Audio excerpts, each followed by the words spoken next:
Hello, everyone, and welcome to another edition of Real Estate Realities with the Rebel Broker. My name's Robert Whitelaw, and I am the Rebel Broker, licensed real estate broker in the state of California, member of the National Association of Realtors. But please don't hold that against me. Welcome to it, folks. We are going to talk a little bit about interest rates today. The news is not good, and we're going to try to project how we think this is going to impact on our local markets here in Santa Clara County. But obviously, this is going to have national impacts as well. For those of you who might be interested in buying or selling real estate, please feel free to reach out to me. You can find me at soldbyrobert.com, where you'll find tools for buyers and sellers to either start your search for your favorite home or to find out what the current market value might be for your home, including an automated tool that'll just give you an instant value. Just a heads up, all instant value tools on the internet, no matter who's providing it, is not going to be as accurate as a hands-on comparable market analysis, particularly since the market is moving so quickly right now. Those algorithms just can't take into account the ground reality that's happening right now. So if you do want the most accurate report on the value of your home, you're going to want to talk to someone who can give you a comparable market analysis. And of course, I am happy to do that for you. So again, you can check all that out at soldbyrobert.com. Now, let's get into the nitty-gritty of what we're seeing in the marketplace. And as some of you may have seen some of the headlines, we hit 7%, I think, on March 2nd. Today is March 5th. So the last day we have days data for is, because obviously we're in the weekend, is 6.93, I think is what the number was for the national average. 6.97, so even worse, which is, obviously down from the day before, but still exceptionally high, still at that number that is preventing an awful lot of buyers from being willing to jump into the marketplace. So what is it we should be thinking? Well, number one, we should be expecting a drop in the number of homes that go into escrow that get sold this month. Now, the good news is we did see an interesting jump in homes that went pending in February. And I just did the data for February. So then it takes a little while for that data to sort of settle. And by settle, I mean there's often a little bit of trimming around the edges, but the overall trends don't tend to change. Maybe the number of homes sold will go up by 1 or 2, but nothing statistically significant enough to really affect a larger view of what the market's doing. And at the Santa Clara County level, which is going to be most immune from that, right? Because that's the largest sample size. We definitely saw a big jump in the number of homes that are going pending and contingent.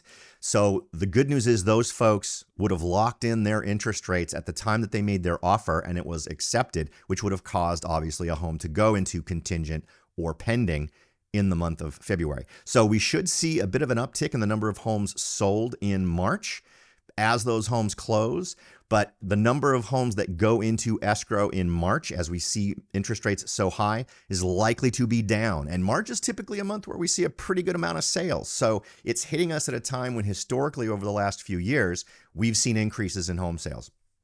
So if anything, it's going to put a dramatic slowdown on that typical yearly trend of increases in home sales in the month of March. Now we'll see how long this lasts. This is a number that in the past we've seen that definitely has a negative effect on the number of homes that go into escrow. So what should we be thinking about as buyers, sellers, and potentially investors? What should be our takeaway given this ground reality of where interest rates are? Well, first, so much of this is wrapped up in what confidence there is in the marketplace. And I'm not seeing any place where folks are drawing a lot of confidence. So my guess is we're going to see higher interest rates for the foreseeable future, and foreseeable is very short term in terms of talking interest rates. So I would guess for at least the next 2 months that we will likely see these kinds of numbers. And the real whammy on that one is this is the time when homes are tending to get sold, right? We tend to see things starting to happen in March, April, May.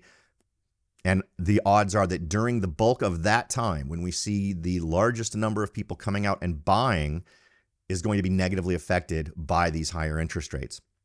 So in order to mitigate it, if you still want to get yourself into a home, what are some great options for you in terms of being a seller in this market or a buyer in this market? And the advice I'm going to give to buyers is going to be similar to the advice I'd give to investors, which is consider, for a buyer, it would be called house hacking. For an investor, it would simply be called investing. I think that where you can get some of your best value right now is by buying a duplex, triplex, or quad For folks who are looking to house hack, I don't suggest that you consider homes that are more than 4 units, because once you go over 4 units, you don't get the advantages of a conventional loan where you occupy the property as a resident. From that point, your interest rates are all going to be investment style interest rates, which are going to be quite a bit higher than the typical interest rates for a owner occupied property. And one interesting note is I did see a home in Morgan Hill come on the market that's a duplex. I'm a huge fan of duplexes, and the great part about this is it can offset so much of your monthly expenses by renting the other half of that duplex. And by doing that, you are, again, as I mentioned, locking in a better rate because it is owner occupied, and you're not paying that much more. You do not, if you get a duplex that is a 3-bedroom, 2-bath on each side, that's 2 homes that are each a 3-bedroom, 2-bath, but you're not paying double what the average 3-bedroom, 2-bath goes for. And also the math is different on multifamily units. For those buyers that are willing to go into this, you can put on your investor hat and have a better probability of negotiating down a price by simply pointing out that the property does not cash flow given the current realities of the market, those types of things. So what I'm finding is more leeway for buyers who are interested in buying multifamily properties, because your competition are also tending to be investors who are also doing it from a math standpoint, not so much from a I love this house standpoint. So I think these are all things that could benefit buyers. For my sellers out there, this is going to be an interesting one. If you own your home outright, being willing to take a loan, a seller provided loan, is something you might want to consider doing. You can make your home the most desirable on the market by offering some flexible financing terms to potential buyers. But keep in mind, this is a scenario where if you don't own the home outright, there's likely to be complications with your lender.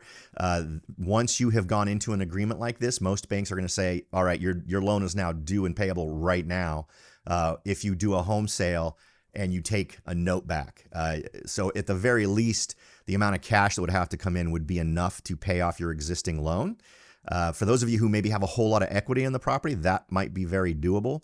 But providing seller financing can be a very lucrative thing on the market right now to gain that attention. So if you're finding yourself in the position as a seller of having to compete with an awful lot of properties out there and you're not getting the attention you're hoping for, and you're still wanting to try to get as much of a end price out of it as possible, you might want to consider allowing for some seller financing. Lots of different ways you can do it. It doesn't necessarily mean that you offer a 30-year mortgage.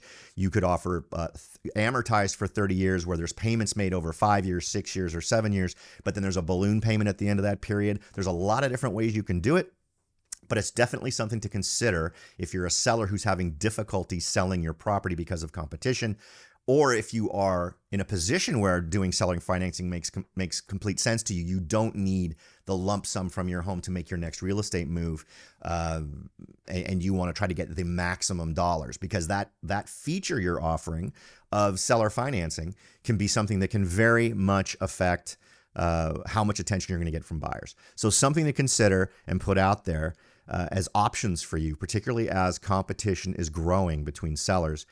And at the same time, we're seeing a potential drop off in the number of buyers on the market with the latest increases in interest rates. Okay, so if we take a look now, just to try to calibrate ourselves to where interest rates are, you can see that overall interest rates are at 6.97%. We're very near the highest point over the last 52 weeks. The high is 7.37. The lowest is 3.96. So over the last year, the lowest we've seen is 3.96. And we're right there hovering right at the top end of the spectrum there. For the 15-year mortgage, it's exactly the same thing, 6.43%, which is ridiculous. The 30-year jumbo is 6.45. The 5/1 adjustable rate mortgage actually went up to 6.59, and the 30-year FHA is at 6.39. So all numbers that are not wonderful. For those of you who are watching the video version of the podcast, you can see the graph here that pretty much dramatically demonstrates the profound increase we've seen in interest rates. This is going back now to 2013, 14, where way back then in May 6, 2013, 30-year fixed was at 3.53%, and we're relatively low. We see a real bottom out in 2021, and then as soon as we get to 2022, In October 24th, 2022, we see things peaking out here at 7.13%. So just absolutely nuts in terms of just the dramatic change. So as I mentioned, you can see that there would be a good motivation on the part of buyers to seek out sellers that would actually provide financing given these current rates. You can absolutely be a more competitive lender. You can offer different terms. It's all up to you. You'd obviously need to work through the hoops and do your due diligence on assembling the loan, putting it together correctly so that you're as protected as possible, and determine whether or not the risk is something you're willing to take. It could absolutely be a payoff for you, and it would also be something that would work well for buyers who are in this particular situation. So consider it as an option. Now let's go ahead and take a minute and look at what interest rates are in Morgan Hill. So the average price in Morgan Hill is 1.2 million. So we'll just go ahead and do 1,200,000 and refresh our rates here. We're going to assume you have excellent credit. So here in this area, and remember, the reason why we see variations from region to region within the country is because various different zip codes, different areas represent different levels of risk. So here in Morgan Hill, if you have excellent credit and you're looking to buy a home at the average price, which is about $1.2 million as of February, you'd be paying about 6.4% APR on a 30-year fixed rate mortgage. What's interesting to note here is look at how few. There's one option coming up. Historically, a year ago, you would have had a dozen options. If we go ahead and change this to, say, San Jose, let's see if the numbers change. They don't usually do, but let's go ahead and take a look and see what they might be. 6.4. Gilroy is 6.4. So yeah, as historically has been the case, all of these rates tend to be the same. All right, so I hope I've given you some interesting things to think about this week. The goal here is always to leave you with more knowledge on the table than I take up in your time. I absolutely hope we've achieved that. Again, if you'd like to visit, check out some of the other market analysis videos that I've put out or other podcasts, you can find those at my website at soldbyrobert.com. Thanks again for listening, everybody. I'll talk to y'all next time.